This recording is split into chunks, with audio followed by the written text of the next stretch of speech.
Assalamualaikum warahmatullahi wabarakatuh. Perkenalkan, nama saya Siti Aisyah. Saya dari Prodi Bimbingan dan Konseling angkatan 2020.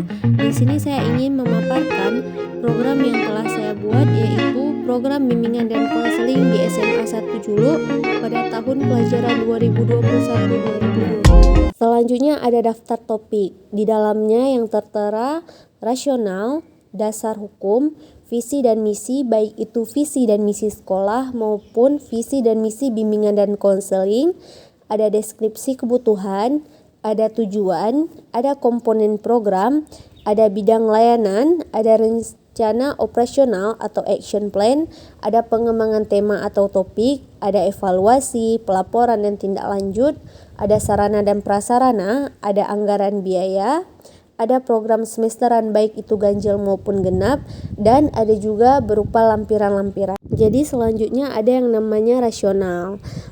Di sini layanan bimbingan dan konseling yang dikelola oleh SMAN 1 Julu memiliki banyak tangan baik secara internal maupun eksternal.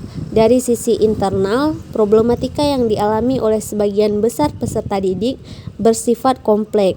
Beberapa di antaranya adalah masalah penyesuaian akademik di sekolah, penyesuaian diri dengan pergaulan sosial di sekolah, ketidakmatangan orientasi karir, dan lain-lain sebagainya. Dari sisi eksternal, peserta didik yang berada dalam rentang usia persiapan menuju awal remaja juga dengan menghadirkan perubahan-perubahan cepat yang terjadi dalam skala global. Selanjutnya ada dasar hukum. Jadi program BK yang telah saya buat ini memang sesuai dengan dasar hukum yang ada. Contoh dasar hukum ada Undang-Undang Nomor 20 Tahun 2003 tentang Sistem Pendidikan Nasional. Ada juga Undang-Undang Nomor 14 Tahun 2005 tentang Guru dan Dosen, dan ada juga dasar hukum yang lainnya. Selanjutnya ada visi misi. Jadi visi misi di sini itu ada dua. Yang pertama visi misi sekolah dan visi misi bimbingan dan konseling. Untuk visi misi sekolah, yang pertama ada visinya, yaitu mewujudkan prestasi gemilang dengan berdisiplin, bersikap dan bertingkah laku islami. Sedangkan untuk misinya yaitu ada melaksanakan program pendidikan nasional, mewujudkan pendidikan yang bernuansa islami, meningkatkan mutu pendidikan, mendidik muslim beriman dan bertakwa kepada Allah Subhanahu wa taala, melaksanakan program sanitasi, reboisasi, security dan 5K. Selanjutnya visi dan misi BK. Jadi visinya yaitu sebagai pusat layanan pendidik tenaga konselor yang menjunjung tinggi Tridharma perguruan tinggi untuk menghasilkan tenaga guru bimbingan dan konseling yang unggul, inovatif, kreatif dan berjiwa kewirausahaan. Sedangkan misinya yaitu ada menyelenggarakan pembelajaran yang unggul, inovatif dan kreatif guna menghasilkan sumber daya manusia profesional di bidang pelayanan konseling dengan karakter pribadi dan bangsa yang kuat. Dan ada juga misi-misi lainnya.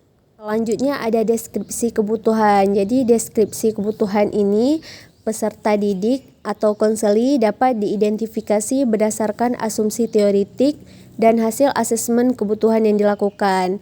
Dalam melaksanakan tugasnya, guru BK terlebih dahulu menyusun daftar kebutuhan. Tujuannya yaitu penyusunan instrumen tersebut untuk mengetahui kebutuhan dan permasalahan konseli.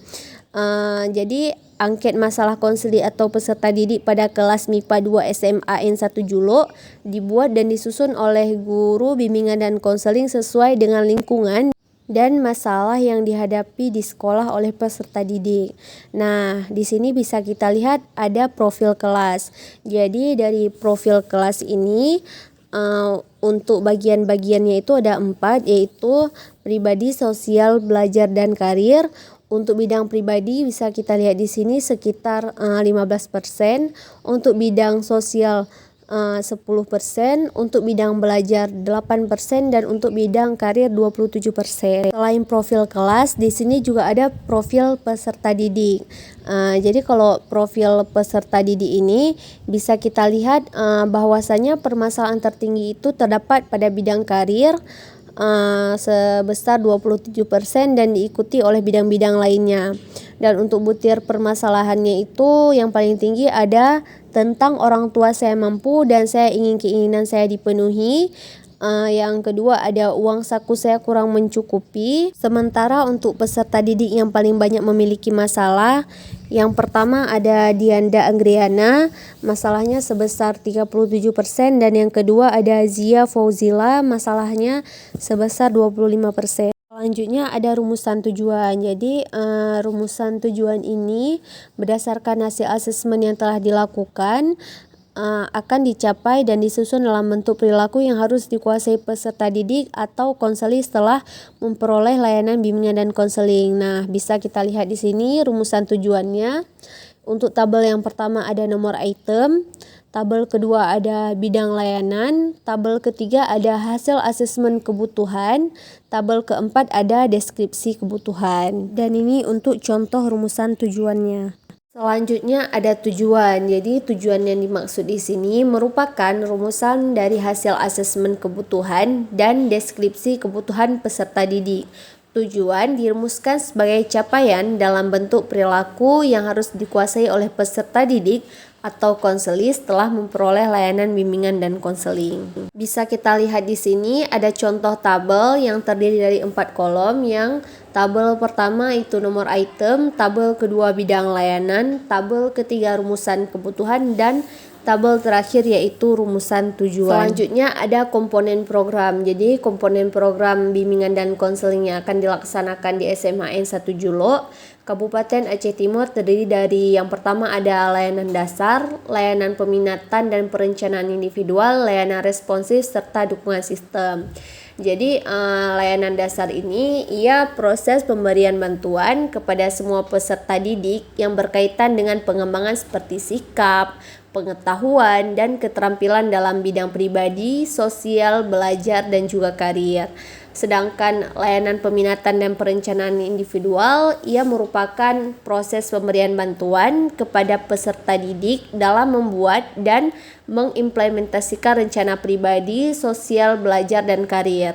Sedangkan layanan responsif ini ialah kebutuhan jangka pendek peserta didik atau masalah-masalah yang dialami peserta didik atau konseli yang bersumber dari lingkungan kehidupan pribadi, sosial, belajar, dan karier. Yang terakhir ada dukungan sistem. Jadi dukungan sistem ini merupakan komponen pelayanan dan kegiatan manajemen serta memberikan bantuan kepada peserta didik atau memfasilitasi kelancaran perkembangan peserta didik. Selanjutnya ada bidang layanan. Jadi bidang layanan di sini akan dilaksanakan pada peserta didik kelas MIPA 2. Jadi diharapkan di sini agar dapat memfasilitasi aspek perkembangan pribadi, sosial, belajar, dan karir yang merupakan satu kesatuan utuh yang tidak dapat dipisahkan dalam setiap diri individu peserta didik atau konseli. Untuk penjelasan yang pertama itu ada bidang pribadi. Jadi bidang pribadi di sini adalah suatu proses pemberian bantuan dari guru bimbingan dan konseling kepada peserta didik atau konseli untuk memahami, menerima, mengarahkan, mengambil keputusan, dan merealisasikan keputusannya secara bertanggung jawab tentang perkembangan aspek pribadinya. Yang kedua ada bidang sosial. Jadi bidang sosial ini pemberian bantuan dari konselor kepada peserta didik untuk memahami lingkungannya dan dapat melakukan interaksi sosial secara positif, terampil berinteraksi sosial, mampu mengatasi masalah-masalah sosial yang dialaminya, mampu menyesuaikan diri dan memiliki keserasian hubungan dengan lingkungan sosialnya sehingga mencapai kebahagiaan dan kebermaknaan dalam kehidupannya. Bidang yang ketiga adalah bidang belajar. Jadi bidang belajar ini memberikan bantuan kepada peserta didik dalam mengenali potensi diri untuk belajar, memiliki sikap dan keterampilan belajar, terampil merencanakan pendidikan, memiliki kesiapan menghadapi ujian, memiliki kebiasaan belajar teratur dan mencapai hasil belajar secara optimal sehingga dapat mencapai kesuksesan, kesejahteraan, dan kebahagiaan dalam kehidupannya. Yang keempat, yang terakhir ada bidang karir. Jadi bidang karir ini Proses pemberian bantuan oleh guru bimbingan dan konseling kepada peserta didik untuk mengalami pertumbuhan, perkembangan, aspirasi dan pengambilan keputusan karir sepanjang rentang hidupnya secara rasional dan realitas berdasarkan informasi potensi diri dan kesempatan yang tersedia di lingkungan hidupnya sehingga mencapai kesuksesan dalam kehidupannya. Selanjutnya action plan. Jadi action plan ini ataupun rencana operasional bimbingan dan konseling merupakan rencana yang menguraikan tindakan-tindakan yang diperlukan untuk mencapai tujuan yang didapat dari hasil asesmen terhadap kondisi peserta didik serta standar kompetensi kemandirian siswa. Selanjutnya ada komponen action plan. Yang pertama ada bidang layanan, yaitu berisi tentang layanan bimbingan konseling. Yang kedua ada tujuan layanan, berisi tentang tujuan yang akan dicapai. Yang ketiga ada komponen layanan, terdiri dari 4 komponen, yaitu layanan dasar, layanan responsif, peminatan dan perencanaan individual, dan dukungan sistem. Yang keempat ada strategi layanan, merupakan strategi layanan yang dilakukan dan disesuaikan dengan komponen layanan. Yang kelima ada kelas, berisi kelas yang akan mendapatkan layanan bimbingan dan konseling. Yang keenam ada materi, berisi tentang tema atau topik materi yang akan dibahas. Yang ketujuh ada metode, berisi teknik atau strategi kegiatan layanan bimbingan dan konseling yang akan dilakukan. Yang kedelapan ada alat atau media, berisi alat dan media yang akan digunakan. Yang kesembilan ada evaluasi, berisi jenis dan alat evaluasi yang akan digunakan. Yang terakhir, yang kesepuluh ada ekuivalensi, berisi tentang penyetaraan kegiatan bimbingan dan konseling yang akan dilakukan. Ini adalah contoh rencana kegiatan operasional kelas MIPA 2 di SMAN Negeri 1 Julo yang terdiri dari beberapa tabel. Yang pertama ada tabel bidang layanan, yang kedua tujuan, yang ketiga ada komponen layanan, yang keempat strategi layanan, yang kelima materi layanan, yang keenam metode, yang ketujuh media, dan yang terakhir ada evaluasi. Selanjutnya ada pengembangan tema atau topik. Jadi topik merupakan rincian lanjut dari identifikasi deskripsi kebutuhan peserta didik dalam aspek kehidupan pribadi, sosial, belajar, dan karir. Selanjutnya ada contoh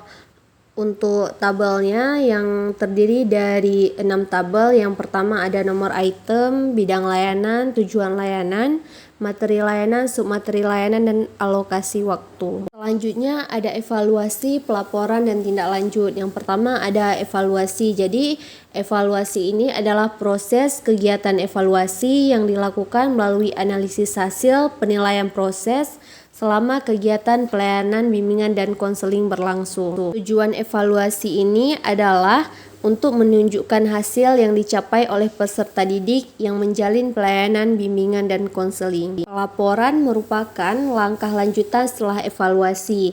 Isi dalam laporan ini lebih bersifat mendeskripsikan dan memberikan uraian analisis terhadap hasil-hasil yang telah dicapai dalam kegiatan evaluasi sebelumnya. Terakhir ada tindak lanjut. Jadi tindak lanjut ini dalam kegiatan evaluasi merupakan kegiatan yang dilakukan untuk menindaklanjuti hasil pelaksanaan pelayanan bimbingan dan selanjutnya ada sarana dan prasarana. Jadi sarana dan prasarana ini berisi fasilitas dan perlengkapan yang mendukung terhadap keterlaksanaan program bimbingan dan konseling. Nah, di sampingnya bisa kita lihat ada 6 tabel. Yang tabel pertama ada nomor, kedua uraian kebutuhan, ketiga spesifikasi, keempat satuan, kelima harga, dan keenam manfaat. Ini adalah sambungan tabel sarana dan prasarana sebelumnya. Selanjutnya ada anggaran biaya. Jadi anggaran biaya ini menyesuaikan dengan anggaran sekolah yang dialokasikan untuk kegiatan bimbingan dan konseling dengan rincian kebutuhan sebagai berikut. Rencana anggaran berisi uraian kegiatan dan rincian besar anggaran yang dibutuhkan. Dan ini adalah contoh tabel anggaran biaya yang terdiri dari 4 tabel, ada nomor, ada tabel kegiatan, ada tabel volume, dan ada juga tabel untuk jumlahnya. Jadi selanjutnya ada jadwal kegiatan layanan bimbingan dan konseling program semesteran, program semester ganjil kelas MIPA 2 SMAN 1 Julo tahun pelajaran 2021-2022. Nah, jadi di tabel ini ada terdiri dari nomor, jenis kegiatan atau layanan, ada bidang bimbingan seperti pribadi, sosial, belajar, karir, ada juga fungsi bimbingan dan konseling, ada tujuan dan juga ada waktu dan bulan. Nah, di sini ada persiapan. Jadi ada juga layanan bimbingan dan konseling. Layanan bimbingannya ada layanan dasar, bimbingan kelompok, ada konseling individual, ada konseling kelompok, layanan peminatan dan perencanaan individual. Ada juga konseling individual, konseling kelompok, bimbingan klasikal. Jadi untuk program semester ganjil ini untuk persiapan maupun layanan-layanan bidang lainnya, untuk kita laksanakannya itu bisa kita sesuaikan dengan bulan-bulan yang telah kita tentukan, yaitu di sini ada dari bulan Juli sampai bulan Desember. Jadi programnya bisa kita sesuaikan menurut bulannya, kira-kira mana yang cocok untuk diprogramkan terlebih dahulu. Selanjutnya ada program semester genap kelas MIPA 2 SMAN Negeri 1 Julo tahun pelajaran 2021-2022. Nah, mungkin tabel program semester genap ini hampir sama dengan program semester ganjil. Jadi, kalau program semester ganjil itu dilakukan antara bulan Juli sampai bulan Desember, sedangkan untuk program semester genap dilaksanakan di antara bulan Januari hingga bulan Juni. Jadi untuk jadwalnya itu bisa kita sesuaikan mana yang ingin terlebih dahulu program yang akan kita laksanakan. Selanjutnya ada lampiran-lampiran RPLBK atau Rencana Pembelajaran Layanan Bimbingan dan Konseling, yaitu ada bimbingan klasikal, bimbingan kelompok, konseling individu. Ini untuk contoh RPL pada semester ganjil.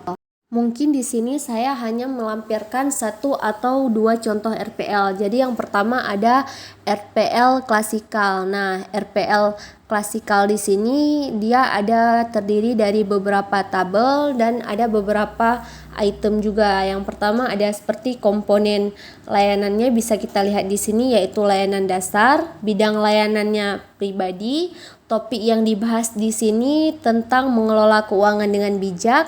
Materi layanan ada 5 cara mengelola keuangan secara baik dan optimal, 4 kiat mengelola keuangan dengan bijak, dan 6 kebiasaan mengelola keuangan yang lebih bijak. Dan ada yang lainnya, bisa kita lihat di tabel RPL ini. Yang sebelumnya adalah RPL semester ganjil, sedangkan ini adalah RPL semester genap di bidang bimbingan kelompok. Jadi di sini bisa kita lihat komponen layanannya itu komponen layanan dasar juga. Bidang layanannya belajar. Untuk topik di sini yaitu topik tugas tentang tips menumbuhkan semangat untuk belajar. Jadi di sini bisa kita lihat juga hal-hal untuk yang lainnya. Di sini juga ada contoh RPL konseling kelompok pada semester ganjil. Yang di sini bisa kita lihat nama-nama konselinya, ada hari dan tanggalnya juga, pertemuan keberapa, waktunya ada berapa jam, tempatnya di mana, topiknya apa, media yang diperlukan apa, dan lain sebagainya. Yang terakhir ada contoh RPL konseling individual pada semester ganjil. Nah, di sini bisa kita lihat nama konselingnya 1 orang karena individual, ada kelas, ada hari, tanggal, pertemuan, waktu, tempat, gejala yang nampak, dan lain sebagainya. Baik, terima kasih atas perhatiannya. Mungkin cukup di sini pemaparan program BK dari saya.